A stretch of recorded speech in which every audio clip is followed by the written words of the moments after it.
Hey guys, and welcome back to the Digital Artcast. Again with another episode here, fresh and off the back of the last one. Hope you're enjoying the format so far. That we've been kind of changing it recently and bringing different people on. We had an artist last time as kind of pair with Tim, but now I have jumped again to another discipline, and we have a full game developer on, someone who has actually worked on their own game from start to finish and published it, which I think in itself is a feat. So today I have brought on the brilliant Miss Renee Gittins. Hey Renee, how's it going? Hi, doing well. Thanks for having me. No, you're more than welcome, and it's been great, honestly. I was just saying to my partner before I started the podcast, I was interviewing you, and she's very excited because she's been a fan of your TikTok and then Potions, and then when it got released, she's now been playing it in the background after work, so she's enjoying it very much so. Oh, that's yeah. really wonderful to hear.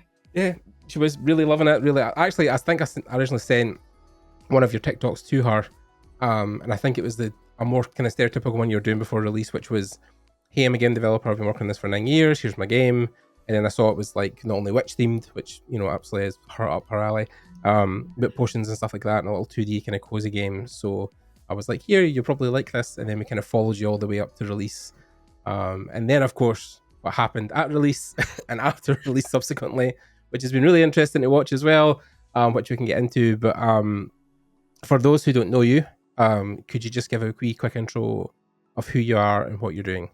Yeah, absolutely. So my name is Renee Gittins. I am a game developer. I've been developing games for almost 12 years at this point in time. I am a self-taught programmer and game developer, and I currently run my own studio called Stumbling Cat, which recently published Potions, A Curious Tale, a cozy adventure crafting game. I've worked on many other titles throughout my game development career, and most recently, I was the general manager of Phoenix Labs Vancouver, creators of Dauntless and Fae Farm. And prior to that, I actually supported all game developers as the executive director of the International Game Developers Association, which is a nonprofit that supports and empowers game developers around the world. Well, I mean, wow. Straight away, what a resume, you know, apart from just, just a game developer, but like, yeah, you've obviously had your all fingers and toes inside the game development circle for a long time. So was that because, I mean, probably looking back to where you've got into the industry early on, did you feel that corporate side of it, or the things you were doing more business side of it, was something you wanted to step away from when you came to game development? Was it trying to wear different hats, basically? Yeah, so I actually got my degree in engineering with a focus in mechanical engineering and became a biomechanical engineer. And I didn't realize I could be a game developer until my senior year of college. So I started out in biotech, which is a very similar but different feeling industry, with the full intent to switch over to game development. And one of the things that attracted to me game development outside of it being my favorite medium to enjoy is that in game development you get to bring in so many different disciplines together, right? Like you have art and music and history and writing and engineering and like all different types of like technology, from just computers all the way through virtual reality and like all sorts of cool accessories too. And it just felt sort of like an endless playground. So that drew me to it. And then what made me truly fall in love with it are the people who make up game development. I mean, everyone's so nerdy and passionate and kind. Um, obviously the game industry has toxicity problems, but for the most part, it is the most welcoming industry I can think of. People are really friendly. They share knowledge readily. They share support readily. And it's just a wonderful community to be part of. Yeah. I mean, definitely I found that where, I maybe had a similar background to you as well, because I also studied engineering really early on and then fell into game development basically and fell into art. But yeah, I've seen, I hardcore got into the industry in maybe like 2016. So then that was, I think, on the cusp of like when things were starting to kind of unravel and become what they are now. But I think also because the industry is so young, in a sense that, like, I mean, when this NES was a thing, I was like 5 years old. So basically, we've all kind of grew up with the industry as well. And I feel like what we're leaving behind with that stuff is like the 90s way of making games that were really so popular through those periods, making all those different titles. And now we're kind of entering or cocooning, and coming out into the butterfly shape of the new next gen game development that will be, the future that everybody kind of leans on. So yeah, I feel you there, definitely, about what's been happening in the last couple of years. And then you would have saw it firsthand as well, because you were not only in the game development sense, and like I was starting in 2016, but you were like knee deep in it at that point, right? Yeah. I think I ran my Kickstarter around 2016. So. Right. Okay. Yeah. So that's probably, yeah. You've definitely had way more experience than I have at this point, which is great. You know, it's always good to see someone transitioning into that sense of corporate kind of thing and working in games and that kind of um not like background style, but then making things run in that sense. But now you're kind of at the forefront because now you've got your own studio, now you're making your own game. So like the emphasis is all on you, which is both a curse and a blessing, right? So it's like, Yeah, definitely. yeah. So you made your game, so you've launched it. Congratulations, fantastic that that's come out. You've been working on it for, I think you said 9 years, right? 9.5 years. Yeah, it's been a Wow, long project all for slog, sure. yeah. So has that been a thing where that was something you started as a side project when you were in your other kind of corporate job, or you were doing your other things? That was something you were doing on the side. Yeah, so actually what happened was when I left biotech, I was actually having a really hard time finding employment within the games industry. Not a lot of people wanted to hire a self-taught programmer. I had only had about a year of official software engineering experience in biotech Right. because I had switched from ME to SE while I Mhm. was there. So knowing the wonderful advice most people give, I needed to build up my portfolio. And so I started trying to do that. I wasn't sure if I wanted to be a game designer, an engineer, or a producer. Those were sort of the three tracks that interested me most. And I hadn't done any game design. So I decided to design some games on paper and then prototype one of them for my portfolio. So Potions actually started out as a very simplistic idea that was only intended to be a portfolio piece prototype to help me get full time employment within the games industry. But there was so much interest in it that it became eventually its own project. And since the Kickstarter did not provide me enough funds to compensate myself, Mhm. it had to be a side project since I was doing pretty much all the engineering, design, writing, and then hiring out art and audio. Though I eventually had more people contribute during the end of the development. Right. Okay. Yeah. Looking back now, when I for kind of I left my engineering job in 2012, and I think around that time, 2013 ish, was when Tim Schafer had launched the Kickstarter for Broken Age at the time, Double Fine Studios.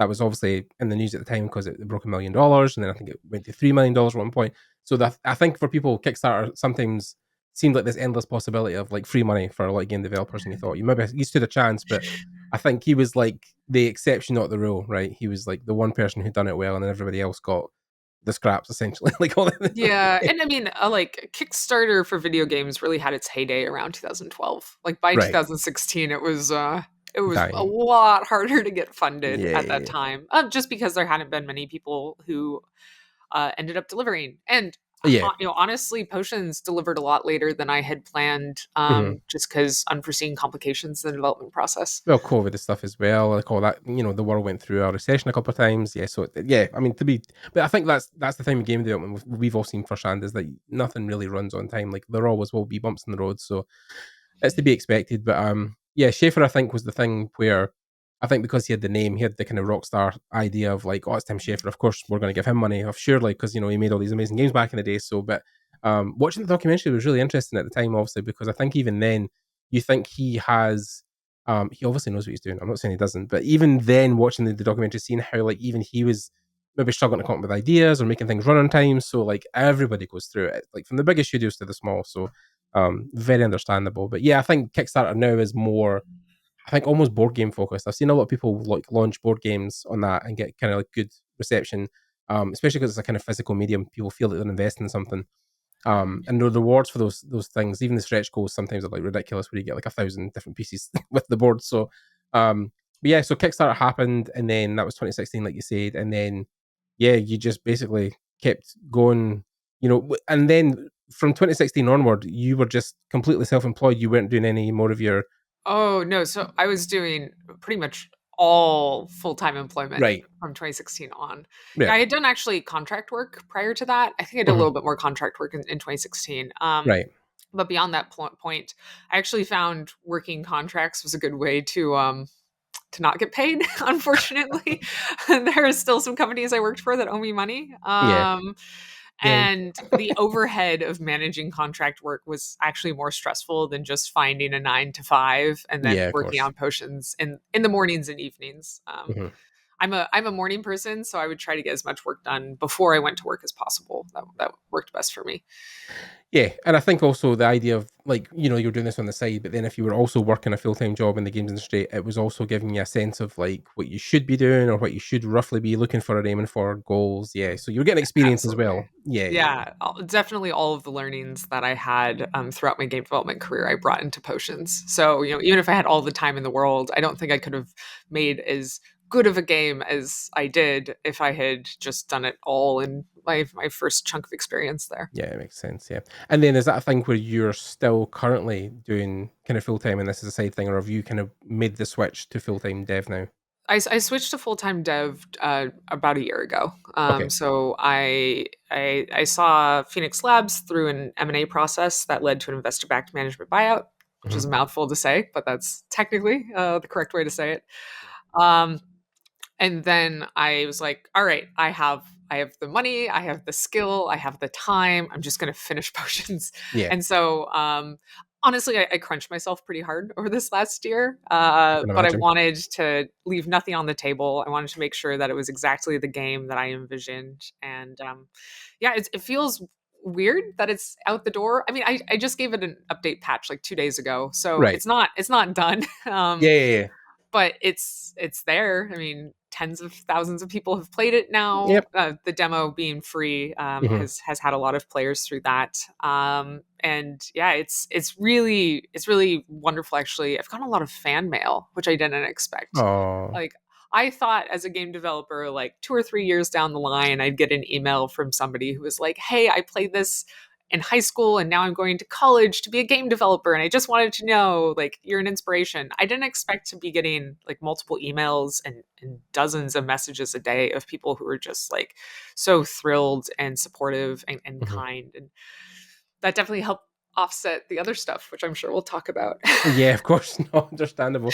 Yeah, I mean, one of these things you try to do things for the sense of like you wanted to, I saw the quote where like you weren't really doing it for the money. You just wanted to put a game out that you felt when you were 12, you would want this game. Basically, this is something you would have played.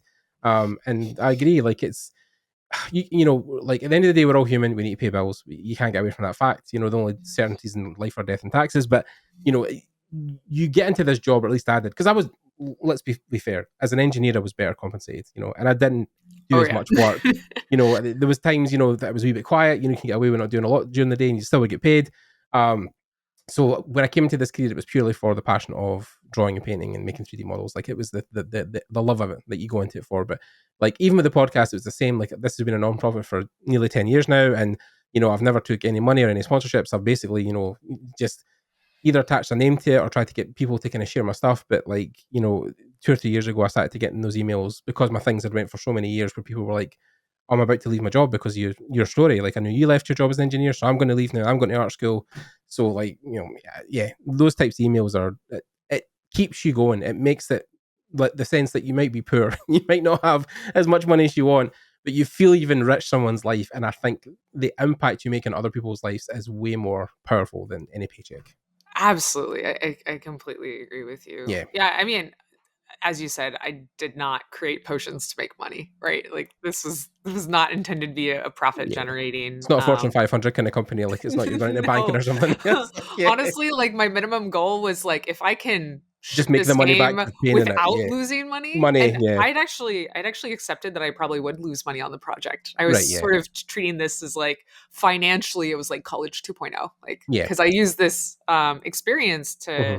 to help with building the portfolio and knowledge to build up the rest of my career. Yep, yep, yep, So yep. I never expected to see much of a profit from it. Yeah, yeah, yeah. So it launched in March, and then I think the day you launched it, the the shit just rained down on you. It was one of these things where it launched in Steam, and then EA decided we're just going to publish 12 games in one day, and Yeah. yeah, that happened. Yeah. So I'm a planner. I'm Mhm. definitely a planner. And the general the general theory is if you can launch your game with at least 7,000 wish lists, 10,000 to be safe, Right. between the sales your wish lists will provide you Mhm.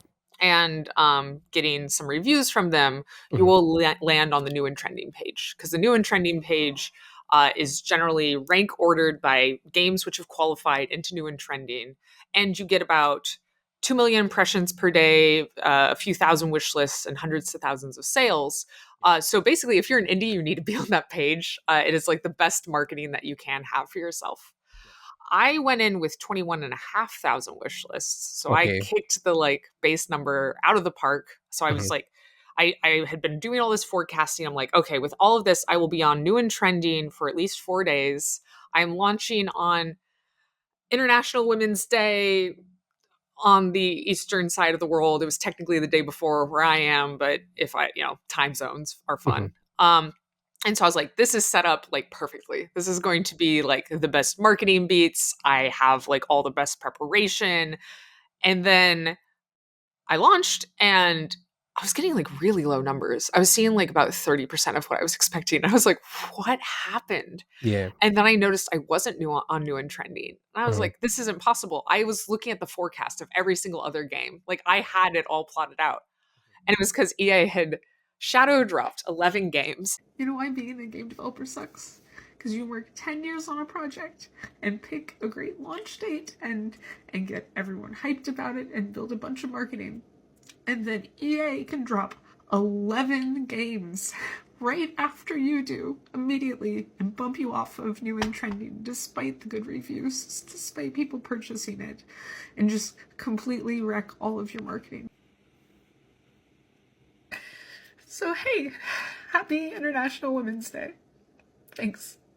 And Mhm. it was funny because I think like the Command and Conquer series, which were 7 of them, I think you could only buy them as a pack, but they were still listed as 7 different like SKU numbers. Individual ones, So right? they still bumped 7 people down. And obviously I wasn't the only indie game affected. There was a ton of games that were No, bumped of off course. this Yeah. list Yeah. by this. And I was just devastated because I had done 10 years of work. I mean, not full time work, but 10 years of work, like months of planning, all of this forecasting. And Yeah. then just like this, Gone. someone said like this 600-pound gorilla just came in and just bashed everything like, completely unexpectedly. And so, Yeah. as you've seen since you watched my TikTok, I had posted this situation online and I talked about it on TikTok and I was like, hey, you know what sucks about being a game developer? You can work 10 years on a project and then Mhm. EA can launch 11 games, shadow drop 11 Mhm. pre-released games, Mhm. previously released games unexpectedly and like put all of your work to shame. Yeah. Um and at the end of that, I said, so happy International Women's Day. Right. And ooh, that Oh that yeah, I've seen last some of that the last comment there did not go over well with some people. which is a I thing, was like, you weren't I mean, I know and my partner knows, you weren't saying I mean, especially for the perspective of her being a woman, it's like, she obviously wasn't saying that to get clout of like, "Well, they've obviously done this because I'm a woman." no, That yeah, wasn't of what you're course saying not. at all. No. Yeah, yeah. Because 'cause I've seen the Asmund Gold clip thing where he's talked about it, and he's been like, I'm not a fan of Asmund anyway, so, like, I don't give a shit, but, like but, like, yeah, he talked about, like, like, the Reddit post have said, "It's because she thinks it's because she's a woman," and, like, EA would even know you existed at this point, you know what I mean? No. They've got their own problems, like, they're not they didn't just they weren't planning for 10 years, like, "Right, this Renee woman, like, we're really gonna get her." But, like, yeah, but that whole thing just it grew arms and legs, like, from when you posted that TikTok, right? Yeah, and it was really interesting seeing TikTok's algorithm in the works because like I was watching this kind of happen live. Live, yeah. And it starts off by sending it to people who like my content, right? So Mhm, people interested in indie games and game dev, and everybody really liked it. So immediately super positive, super supportive, and mhm. then it like expands it and there's more like people who like cozy games Yeah. and girl gamers The and things, fringes and the and niches they all keep really like expanding. it. Yeah. And then it expanded it to like larger groups of gamers, and it found that like there was a set of gamers that engaged strongly. Right. They weren't kind with their engagement, right? They were Yeah. angry. And so it was like, oh man, this group of gamers who get angry about Mhm, this woman being upset, mhm. like, oh man, they're really engaging a lot. And so it just like shot it into Yeah. like that community. Yep. And it was instant toxicity. It got like cross posted to 4chan, and I was getting like all What's of that this still a like thing? Oh my god. awful hate. Yeah, my so I was like trying to hot fix, Mhm. because obviously you end up having to hot fix things when you launch them. Of Nothing's course, yeah. perfect, and when you suddenly have lots of people, so I was trying to hot fix and also like delete these like horrible toxic threads, and getting like death threats and so many like Oh my kill yourself god. messages. And What? someone came into my Discord server and started spamming like really gross graphic porn, like my game's Discord server. So Jesus Christ. yeah, that was really rough. I like so I don't want to understate the outpouring of support. Like, so many people were so sweet, Yeah. and so supportive. Uh, but in that moment, the only thing I could think about was all of the toxicity, because I don't have a community management team, right? Like, I'm the community manager. So It's if just I you. didn't Yeah. want my forums to just be this like cesspool, I had to actively engage with people who weren't even disliking the game. They were like criticizing me as a person. Like, so Yeah. many of the things were like, you're emotionally manipulative, go cry, go kill yourself, like you're a terrible person. I'm like, I just had a bad thing happen and I was upset about it. I was like, I'm sorry. So yeah, that was actually really a big mental health struggle for the first couple of I weeks. can imagine. Yeah. And so I've been trying to be very gentle with my mental health. Yeah. And you know, people have noticed I'm not posting as much. I'm not really responding to comments because there's just so much hate. I can't read it without Yeah. struggling. No. Unfortunately. Yeah. I mean, it's one of these things where my girlfriend would kind of laugh and say, "Welcome to being a woman on the internet." It's like the best of intentions you could have had for anything you ever done, people will always twist it to be something else and make it out to be that you're attention seeking, you were crying because it's one of these things that you're never setting out to try and be this type of person, or you're never trying out to put this message across as, oh, woe is me. But some people literally just need to vent, and they find that social media is a good medium to do that. And like, fair, I get how some people can also be bad actors in the sense that they'll maybe play off people's emotions and feelings and try and maybe capitalize on it, and like, fair, whatever. But like, I think with the background of what you had been doing the last couple of years and the way your TikToks were kind of made up, is that you just wanted to make a fun game. You were only concerned about making other people happy and wanting to deliver something that was fun. Um, even some of the reviews I've seen where it's like, maybe this isn't great or this isn't great. People forget you're one person. You can only do so much, and it just really proves to the fact that, I mean, we worked on a game jam. I've worked on a couple of game jams at this point, obviously, because I love game jams. But we had one called Tomato Mare that went super viral. At one point, people were speedrunning it on Twitch. But like, on top of like the small group that initially found it that really loved it, we had this whole other subculture that just like, this is terrible. The model and and then when they find it, it's like two people over 3 days that were like, well, no, fair enough, and you cannot win at any angle. You try to post things and make people happy, and yeah, it still ends up shit. So yeah, it's life Yeah. basically. Yeah. I mean, I didn't expect everybody to like it, right? Like, I Mm, know that my main audience is women. First of right. all, it's a fairy tale based cozy adventure game with combat. It's basically like current cozy games, but with actual like action Yeah. adventure like elements to it, Yeah. which I think is missing. I don't think there's a lot of things that fall into that. Like, No. everything has like, some things have like, you're fighting in the mines, but Right. very few of them have that more, I don't know, like Zelda esque Yeah. approach. And it's not that like you're trying to make it so that men couldn't play it, but you just know that those type No. of games are more appealable to women. That's more like your general audience for those types of games. So yeah. Yeah, exactly. And it's certainly not exclusive. It doesn't No. like, it's not like, oh, for women only or anything. Most of the people I've seen with positive reviews on TikTok have been guys that have played it, honestly. Like the most Oh, things I've okay. seen. Yeah, there's been a lot of guys who have actually really loved it. So yeah, yeah. Oh man, I really wish I could go through and engage with that content. I But I again, might yeah. Yeah, I might ask if there are people who will willingly send me nice things. There's just unfortunately I'm so sure many they would. Yeah, like I'm sure they would. hate things going by. It's like really hard to. I Yeah. want to engage with the fans. I really do. No, I know. I think it's one of these things where, like, I think sometimes when you get to that level of like, if people, if the game continues to get that popular and you get more and more and more people engaging, it might be a thing for your mental health also to maybe hire someone like a smaller person who's maybe new to the industry, and get them to handle on the kind of social stuff and get that to filter maybe messages or to filter stuff so you're not seeing it like raw and unprocessed all the time.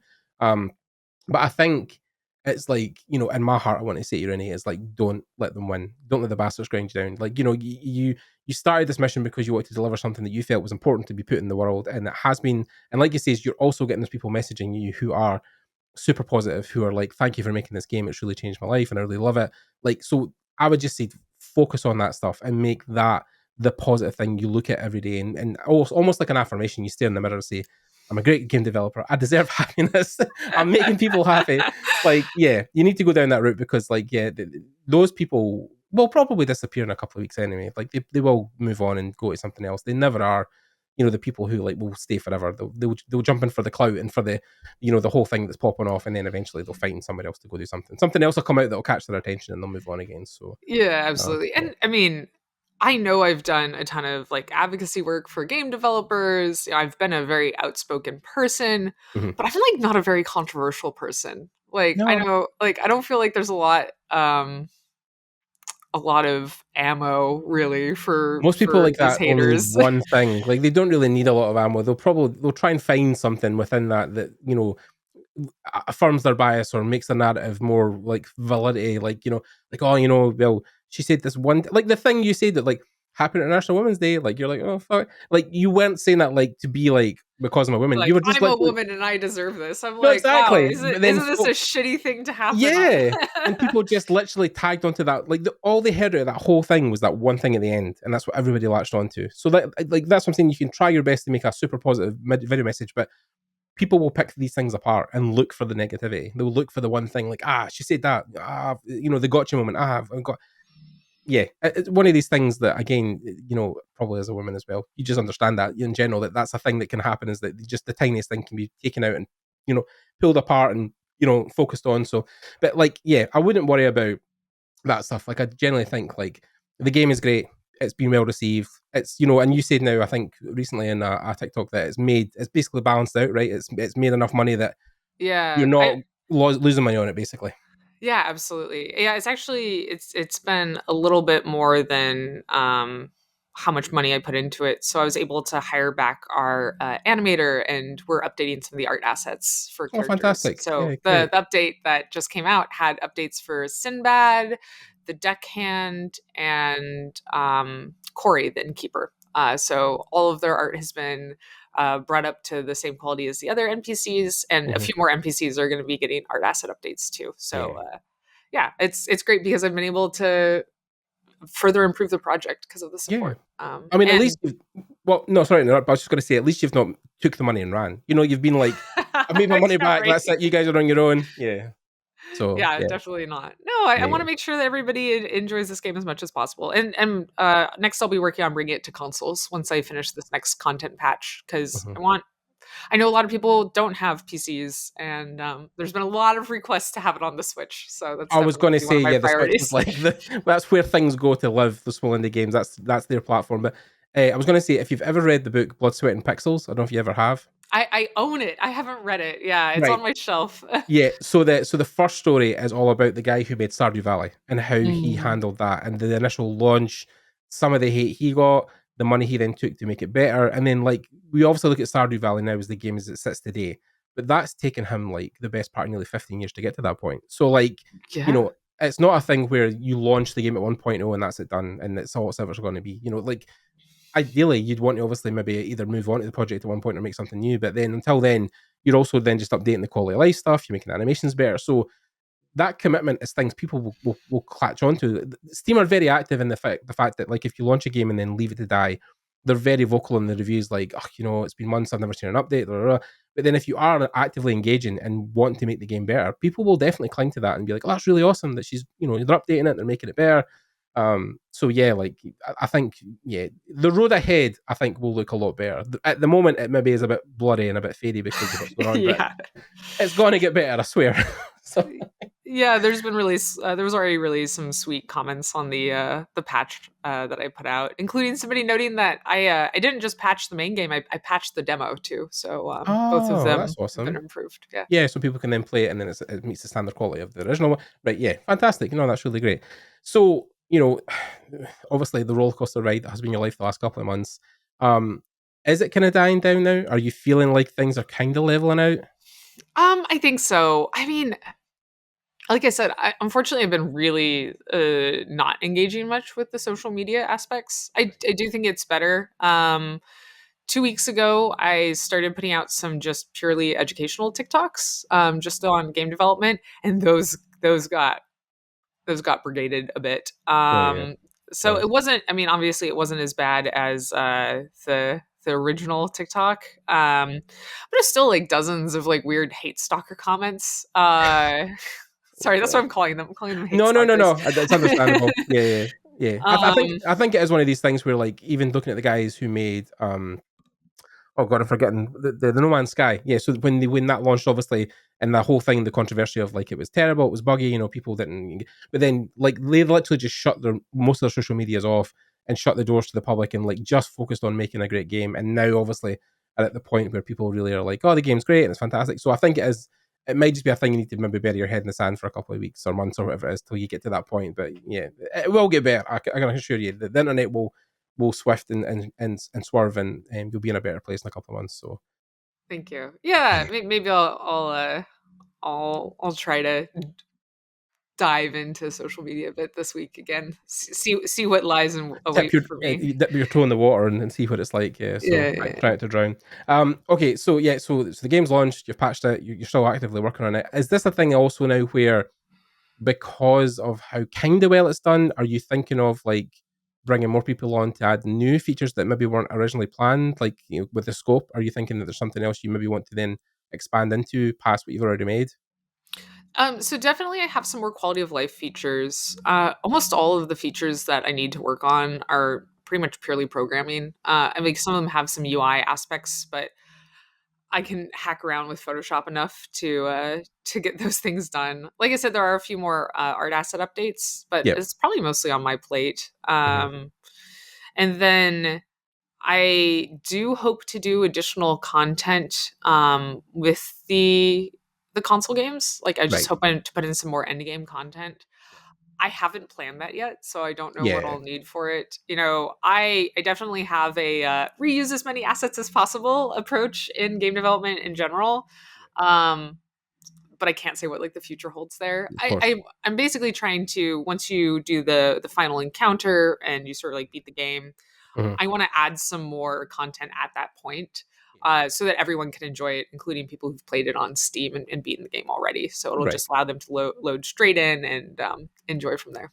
The extra stuff, yeah, yeah. I mean, it's your roadmaps are usually quite difficult because, yeah, sometimes, especially as an indie dev, you feel like you put so much focus on just getting the game out, like just launching it. At this point, that was the hardest bit. So then people are then like, "Oh, what have you got planned next?" And you're like, "Oh, well, I didn't even think about that. I've got like maybe more stuff. I don't know." So, but yeah, like I think it is one of these things where these things will come to you naturally. I think also as you get feedback from the gamers, like as people come on and say, "I love the game, but maybe add this or this thing could have been cooler if this was if it was blue instead of green or whatever. But like, yeah, that will obviously be like a more organic thing where that conversation will happen and you'll feed that back feed take that feedback and put it into the game as it kind of evolves and develops. So yeah, I think your community will do more for you than most people will. Where they're especially people in the Discord who want to be there and are fans, they'll definitely have more quality life stuff that they'll want to see. So, but yeah, but then it's a thing where, is that a thing in the future you'd envision is like actually having like your own studio in the sense like people working for you full time and like having like your own maybe like business or like place to work and stuff like that, like the traditional game dev kind of look like is that a thing you would want to have in your life? It's really funny. Probably not. And Okay, the reason I say it's funny is because I have run large studios with lots of people in them. Like I yeah, have been in charge of teams, hmm, both development teams and just like overall companies. yeah, And I certainly get a lot of enjoyment out of empowering others and uplifting their ideas. And I try to do that, even with my contractors. I try to make sure they feel like as empowered and supportive and as part of the team as possible. But the more you're a leader, the less you're a game developer. And I just want to be a game developer. fair, I absolutely like fair. I like people problems. I like business problems. What I'm probably going to do is I'm probably going to do some like consulting. Cuz I love helping other people. So I'll probably just do that on the side and then, focus on being an indie dev, making smaller projects than potions as much as I can. I mean, indie dev is not always sustainable. So we'll see how I do on that front. Yeah, it's unfortunate. I think just the way the world is at the moment, and because there's just so much content, right, and everything, not just games, but movies and TV and film and clothing and music and oh my god, going on and on. Yeah, like I actually interviewed at a small studio here in Edinburgh in Scotland, and after the fact, I didn't get the job, but then I actually got quite friendly with the guy who owns the studio, and he was saying, he's been trying to run his own indie dev for a while. He has maybe like 5 employees, so in a sense, he's done okay. But when they launched their latest game last year, they were just saying that like I think it was something like 1,300 games a year on Steam, and it's like you're really just playing a numbers game at that point. It's almost impossible to really stand above a lot of things unless you have a super unique idea or a total like spin on something. So yeah, I get it. The dream is obviously like you always want to own your own thing and make your own thing in the world, and it's part of you, and it's one of these things that can live forever as your legacy. But yeah, the way the world is currently, it's just difficult because capitalism's kind of ruining everything. The world is kind of on fire at the moment. So yeah, it's not the dream space. And me as an artist, obviously, um with AI, like it's a whole thing where that is a problem we're facing. Like everybody's really worried about losing their job and what's the industry going to look like. I think that's kind of calming down a bit now because a lot of the seniors that came out recently, and including guys like Feng Zhu, who are like huge guys in the industry, they've said that like it's never going to really replace us. It maybe will make people have to up their game a little bit, but it's not going to be a thing that like makes everybody jobless. So, which is a bit reassuring, slightly reassuring. So, Yeah, yeah, one of the things that I always find reassuring when it comes to like new technology and AI and things in game development is I don't know a single game project or game studio that doesn't grow to fill the size of their budget. Like yeah, if you say like here's $20 million for a project, but you can save $10 million if you use AI, they'll right, be yeah. like, "Great, we're going to spend $20 million on the project and use the additional like $10 million of To do stuff in the savings AI, to do yeah, other things too," yeah, yeah, right? Like it's not like they're going to be like, "Oh, well we can make this whole game for cheaper." It's going to be like, yeah, "Oh, we can make more content, more quests." Like, yeah. yeah, AI can do rock textures, but We then can we can hire more build voice actors. We can do this and that and the other thing. And yeah, yeah, no, exactly, yeah. exactly. I mean, we talked about Tim Schafer when he launched Broken Age, but the thing he found out that was like, I think his original pitch was $250,000 for the game, and he was like, I can make like a flash game in a couple of weeks with like two programmers. I can do that. But as soon as it got to 3 million, then the scope creep came in, where it's like, oh, now we can hire voice actors. Now I can write like 3 full acts. Now we can do like full graphics and put it in Unreal Engine. Like, yeah, 100% back in what you're saying there is that people, as soon as the money becomes available, it's like, oh, we can do so much more because your vision then grows with the budget. You think, oh, we can do all this extra stuff. And, it's difficult, I think, even with the thing with Naughty Dog, where they talked about recently. I watched their documentary on making The Last of Us 2, and they say that the whole thing about how they try to avoid crunch. But the reason if you plan a project really well and you feel like you don't have to do crunch, all that then really opens the door for us. Will we have all this extra time? Let's make all these extra features, and we're still crunching. So yeah, it's a double edged sword with game development. It really is difficult to balance that because at the end of the day, because we're so passionate, we just want to make the best thing ever. That's what Well, we want to do. exactly, exactly. And it's not like business software, right? It is not, we are helping a user do a specific task, Yeah. right? We are creating a world with engagement and empathy and everything else as story characters. And you can always make the world more reactive or deeper or more refined. Mhm. And if you have the opportunity, it's really hard to say no. So yeah, I think that it's an endless well. Yes. Games are never finished. You just run out of time. It's what I've been told is the famous line. Like you just at one point you have a deadline. It has to come out, so you just can't do anything more. But now, of course, with the way modern games work is like with hot fixes, like with patches, you can then keep working on the game after the fact and add more stuff down the line with DLC or things. But that's a testament to you also as a game developer because like I said, with all the basically hell you've been through the last couple of weeks, you could have just said, okay, I've made my money back. That's it. The game's out, the money's in the bank, fantastic. Let's move on to the next thing. Feck all that. But what you've actually done is then went back in and fixed things and made things better. I mean, that's the true game developer, is that as shit as things have been, you still were committed to making the best thing you possibly could. So, like, congratulations to you in that sense. I mean, so it's Thank you. I'm actually beating myself up that it's been like a month since my last patch. It's no, like, no, no, oh no, no, I could have been more no. effective, but Round it of was really applause. not Round of perfect. applause. Come on. Thank you. Thank Yeah. you. But no, like, seriously, like, because I mean, it was one of these things where someone years ago, when I was really struggling, because I came from a job obviously where some days you get paid to do nothing, the money was quite lucrative. My job wasn't like, it's nothing like what the games industry is, and it being so competitive and so demanding. And I kind of got down at one point and was starting to question, like, is this really for me? Should I really be doing this? Do I really want to be an artist?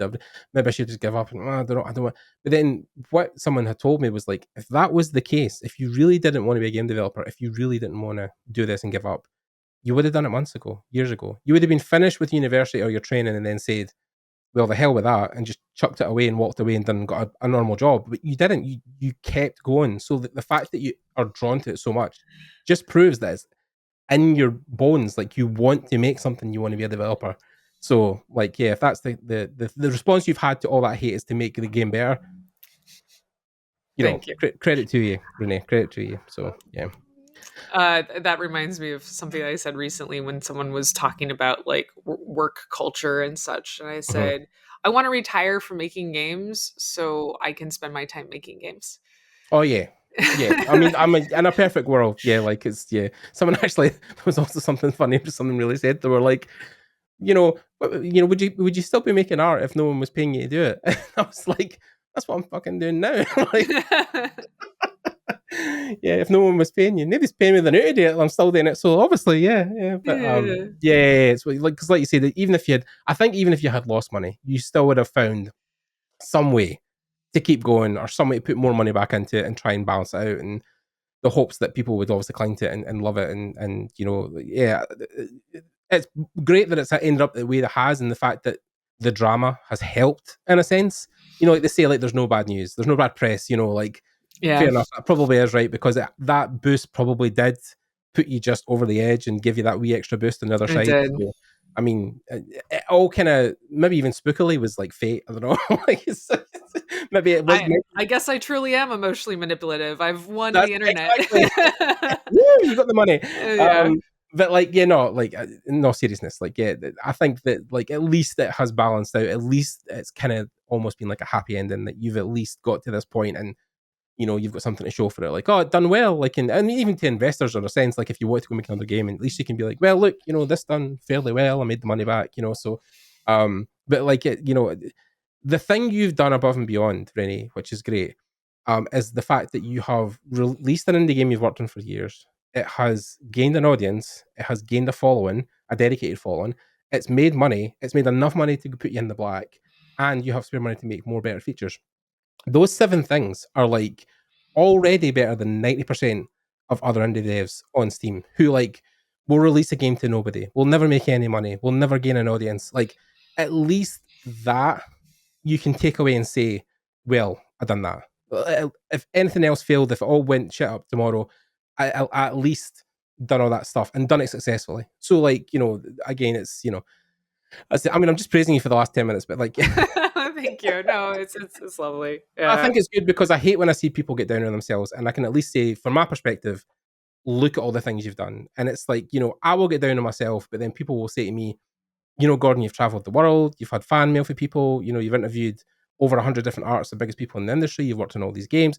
And when you put it in that perspective from the outside, you're like, oh yeah, like, obviously I have, but you've, like, helped run successful companies, you've launched, like, some AAA games and big studios and stuff like that, and teams, and now you've done your own thing, you've done that successfully. So, like, I think that's it is like the affirmation. You've got to try and take that mantra through you every day of, like, no, I'm doing well, I'm being successful, I'm making things that are cool that people love. That's what will get you through all the shit. Because there's people, obviously, like, I interviewed Lorne Lanning a couple of months ago, I think even last year, and Lorne founded Oddworld Inhabitants, who the guys who made Dave's Odyssey. Mm. And, like, one of my biggest interviews, I was totally stoked to interview the guy. And every comment on that video was like, because I said or aha or yeah every couple of seconds, that's all people focused on. Like it didn't matter that I interviewed one of the biggest developers that's ever existed. No, it was because I was saying aha and agreeing with them every couple of seconds. People wrote hate comments. So like, Ugh. there's always going to be something. Like you just Mhm. cannot win with people on the internet. Like, but then at the end of the day, that's the people that will really no matter in the long run. The people, the relationships you form within that studio, the people who play your game and write you fan mail. That's the focus. That's the people you want to really zero in on and make sure that you're giving them all your attention. So Yeah, and obviously this game is for anyone who wants to enjoy it, no matter their gender, no matter their age. yep. But the cutest thing, and I will probably tear up while talking about this, I Oh get like videos of like parents recording their like 9-year-old daughter being like, I love Potions and Curious Tale. And it's like it's so cute. yeah, And because like I am so happy that it is working to inspire that generation. Because I know it like I grew up on first person shooters. Like, I didn't have a female character in any games that I played, a playable female character yeah. for like 6 years. Like, when I started playing JRPGs. Right. Yeah. And yeah, that's what I'm looking forward to. I'm looking forward to hearing more about people who are inspired in their youth by content I've made, whether it's potions or TikTok videos or Yeah. I've tried to do some educational videos on YouTube as well. So Yeah. I mean, just wait. Just wait. just This is going in to make you 10 emotional. years, I'll hear from them. Yeah, but just wait. Here's the thing that'll get you emotional is just wait till you find someone at a con or something you're speaking at, and someone dresses as your main character and turns up in front of Oh you. yeah, That's going to be, yeah, that'll be a whole thing in itself. So but then like even my partner, like, being a woman, being someone who plays games, they had a particular style or they played certain things because like a lot of games didn't really speak to them. But like when she saw potions, she was like, oh my god. And I was like, oh, by the way, it's a woman that's making it, it's a woman developer. And she was like, no way, like, because she didn't know that like really that was a whole thing, like a woman led studio. But like, yeah, like it is a thing where like people just do not see that when game development, and especially like I think even more in the indie scene, there's less of that in a sense that it's not at the forefront anyway. It's not something that really people pick on straight up when they're looking at indie game development, AAA. Like women in games is not a thing that's like really been at the forefront. But like, hopefully now with the next generation, the way game development is now changing, I'm hoping that's going to be that something that's more common because we definitely need more women in games because it's even being at a big studio, you would have seen it, like maybe out of, 100 people, like maybe 20 of them are women, so it's like, yeah. you want to try and even that number out as much as you can, basically. So, Yeah, and this is something I say all the time. I mean, diversity benefits everybody. Like certainly it benefits um, audience from mhm, like the fact that I wasn't trying to make Potions of Curious Tale for girls. I was just trying to make a game that I thought was cool, and it turns out I'm a woman, so I made a game that women like. Um, but even when it comes to just like problem solving, if you have four people with the same background who went through the same degree at the same college and they get together on a team and they're given a problem, they're going to be less effective at solving that problem than four people with different backgrounds, with different experiences who get put together on the same team. mhm. Because diversity of thought and experience and problem solving approaches just makes groups of people much more effective at solving problems. Yeah, Like, 100%. Yeah, I mean, there's a whole thing, especially when people would generally be in the games industry because they came from an affluent area in the sense that like they could go to a good university that had computers, or they could go to a place where programming was more acceptable. Like Naughty Dog, which I loved, again watching the documentary, was they now give money to a kind of non-profit as well, where it brings people from impoverished parts of Los Angeles into game development, where they wouldn't typically have that resource to then go into like good schools or good, universities and get that kind of training. But their money that then goes into that fund is then allowing people to go to school and try and get those skills that they probably wouldn't have had if they left high school and went to somewhere else. They probably would have just had a normal job. But yeah, like, yeah, it's not even just a thing with like gender or sexual orientation. It's literally just where you grew up will be different as well, because the stories you have as a person growing up is things you will then bleed into your game development cycle, because you remember like when you're growing up and like only had this certain friend, or I had this pet that was really cool that I want to include in the game.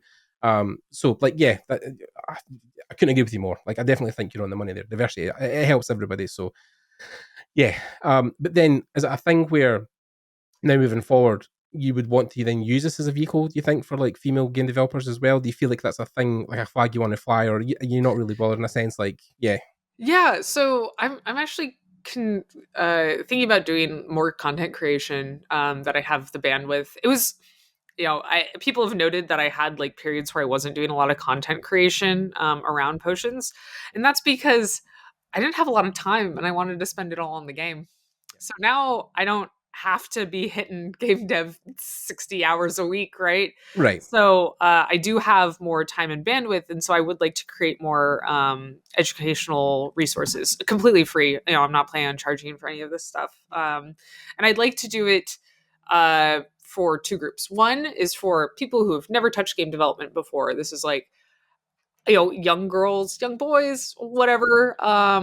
I want to do it to people who are just aspiring game developers and just right, want to hear more about game development. And my most recent TikToks were more for them.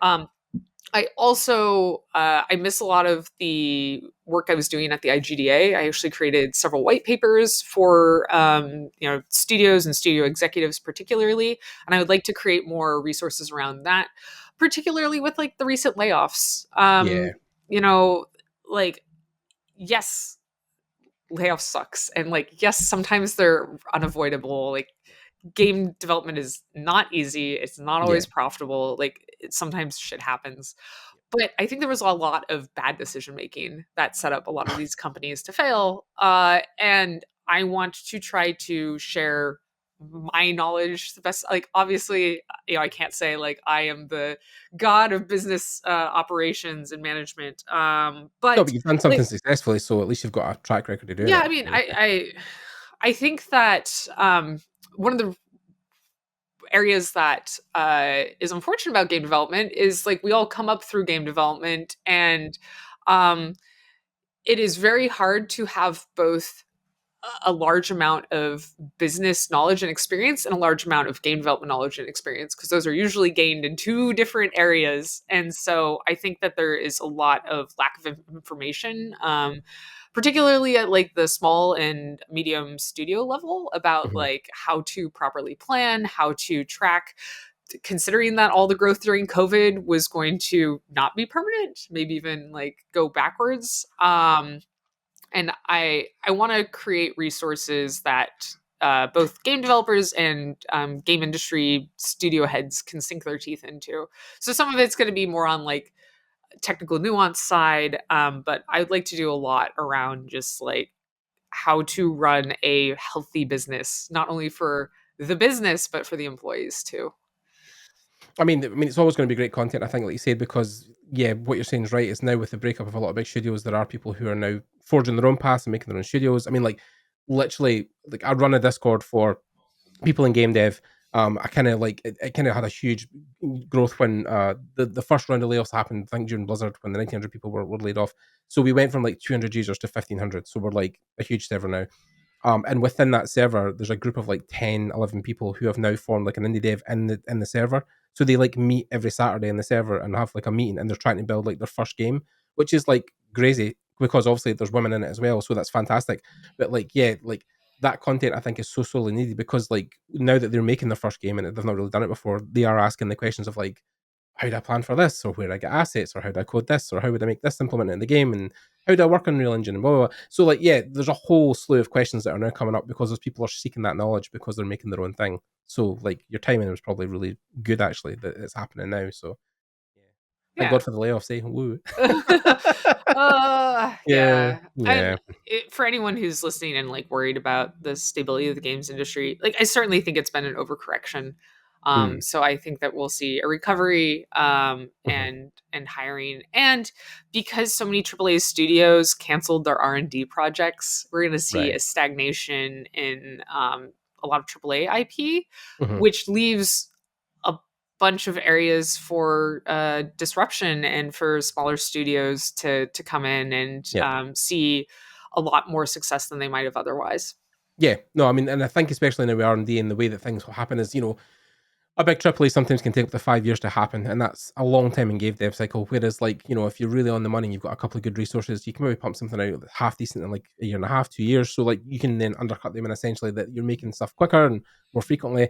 Um, But yeah, like even like there is this surge, I think, even with people getting almost disillusioned with the AAA. Like, I mean, I know like stuff like Dave the Diver has really took off as well because like people just want to seek those smaller like niche games that do one thing particularly really well and don't want to like dive into these huge open worlds with hours and hours and hours, where games almost feel like a second job at this point because there's so much stuff to do. And, it's always been a thing with me, funny how people complain sometimes about game length in the sense that, like, well, as long as you felt like you enjoyed the journey of what you played, then it doesn't matter if it was 5 hours or 50 hours, right? Like, you enjoyed the experience. That's the main thing. So, Yeah. yeah. I have a hard time setting aside enough time to play some of the larger games.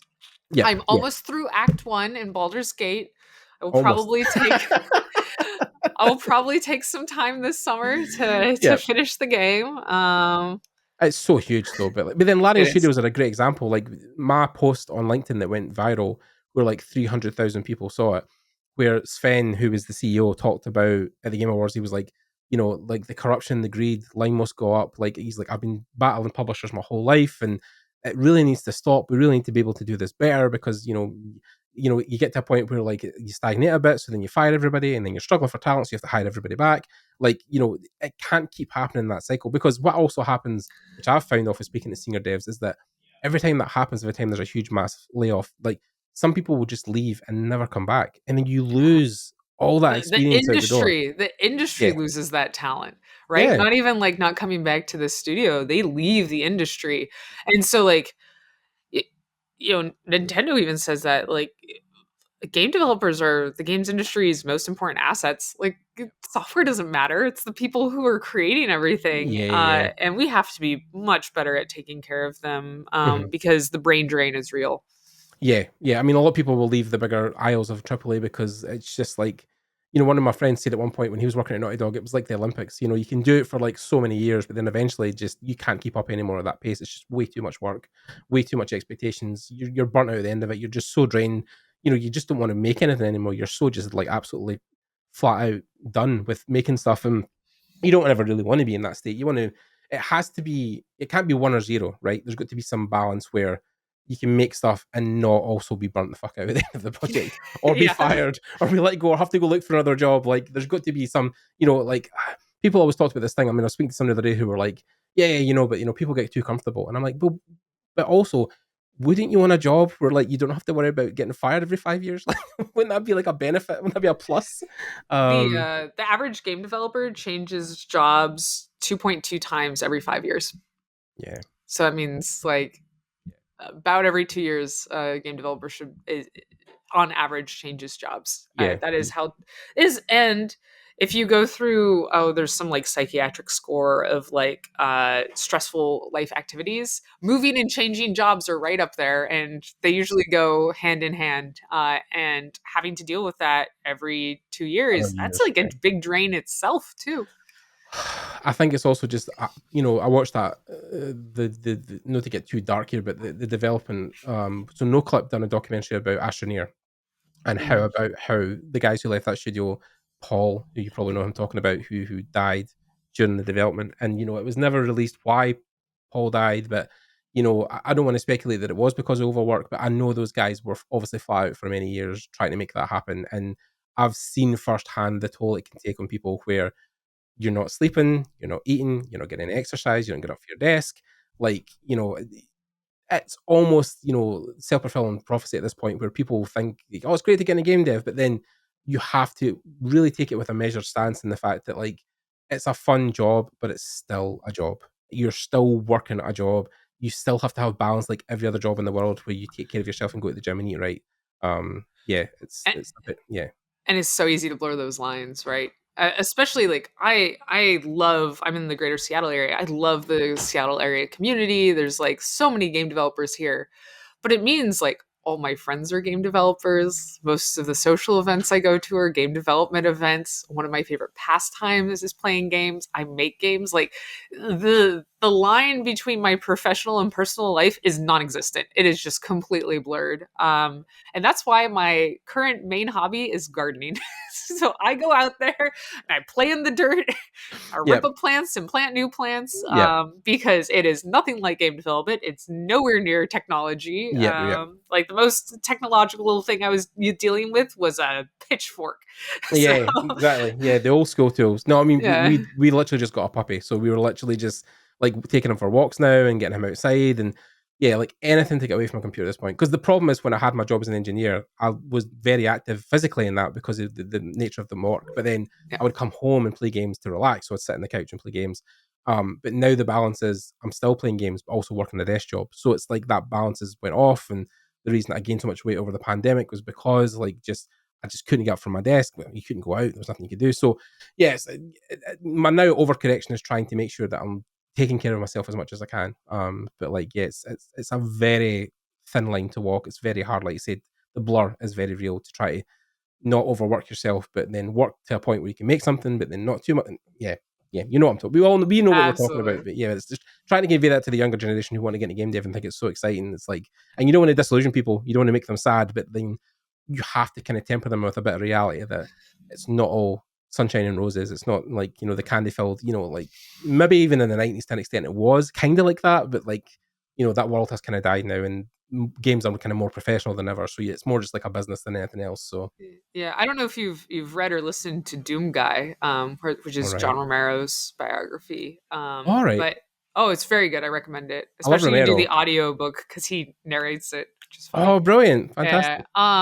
But they were crunchy. They had absurd like I could imagine. schedules and I could lies, imagine. and Yeah. it's because for them, like they were at the cutting edge, and there was always like the next cool thing that they could do. Yep. They hacked multiplayer into Doom in like the last 3 weeks of development, which is terrifying. Yeah. I've spoke to some people who've worked with Romero, and like the stories are definitely legendary of the things they got up to, and like I mean, they were working out of like a flat, an apartment basically for the first couple of years when Doom was getting made. So before it was even a thing, but like yeah, so as a thing where I'm hoping that that part of game development is something that we're moving past now. That we're going to have some yeah. Yeah, and like I don't think there's anything wrong with being super passionate about No, something no, no. Of right course, out yeah. of college, Yep. doing something ridiculous like staying Yep. in a flat with a bunch of your buddies and, Yeah. and, and jamming something out. But that's also not sustainable. That is Yeah. not something that you can do The for long term. 5 years or 10 years or Yes. 20 years. Like um Yeah, and I mean, because I'm going to be 40 next year, so like I'm definitely because I came in obviously from another career, so I've switched. Whereas I went to university in my 30s, so like I mean, I'm older. I'm definitely older. I'm what people would call middle aged at this point. So like, yeah, it's harder for me to then look into studios at AAA level and think, you see people crunching like 78-hour weeks, and I'm like, I don't want to do that. I don't want to oh work yeah. that hard. I want to work.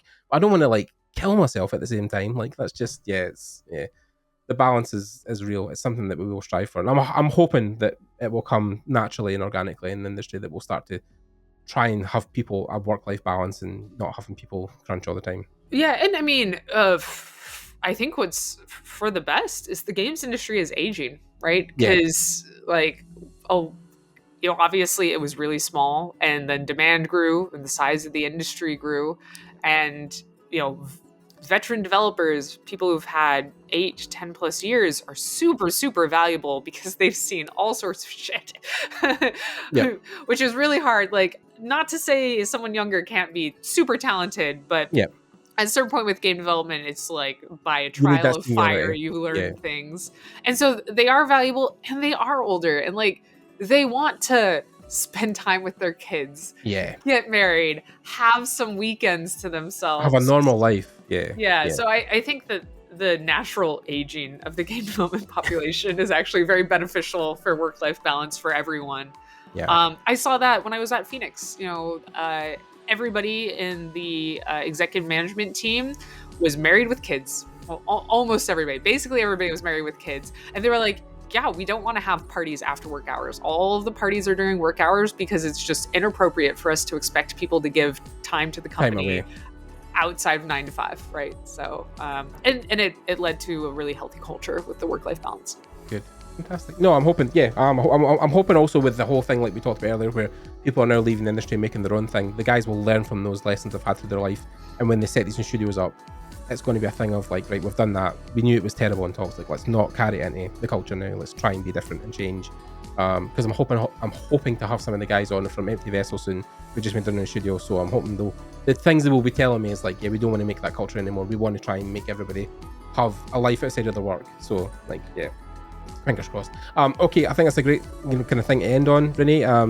Again, it's been super informative and great talking to you. Absolutely really inspiring to see your journey and everything you've done so far with the game and the release and how it's been received. And yeah, just like thanks for coming on, and I hope it does well. Awesome. Thank you so much for having me. It's been a true pleasure. Yeah, thanks. Same here.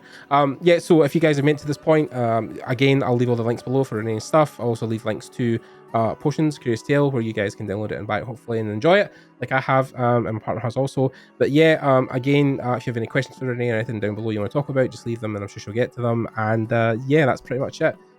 Thanks for Renee coming on. Thanks for you guys for listening, and we'll see you guys in the next episode. Bye, everybody.